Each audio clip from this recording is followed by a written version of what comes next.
कवितेचे नाव शेतकरी म्हणतोय पावसाला. पावसा पावसा रुसलास का, दडी मारून बसलास का? आला दिवस कोरडा जातोय, आम्ही चातकासारखी वाट पाहतोय. होते अंगाची लाही लाही आणि घामाचाही पाठ वाहतोय.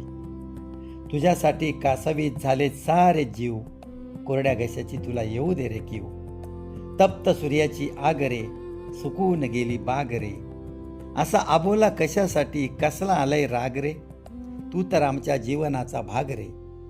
आभाळातून आमच्यासाठी थोडं तरी माग रे. तुझ्या विना सृष्टीलाही कशी येईल जाग रे. तू आलास तर थुई थुई मोर नाचेल, आनंदाने शेतकरी हसेल. पशु पक्षी गातील गाणी, सूर येतील राणोराणी. होरपळलेल्या जीवाचं तुझ्याच हाती रक्षण, होरपळलेल्या जीवांचं तुझ्याच हाती रक्षण. कळलंय आम्हालाही आता, करू जल जंगल जमिनीचे संरक्षण, करू जल जंगल जमिनीचे संरक्षण. धन्यवाद.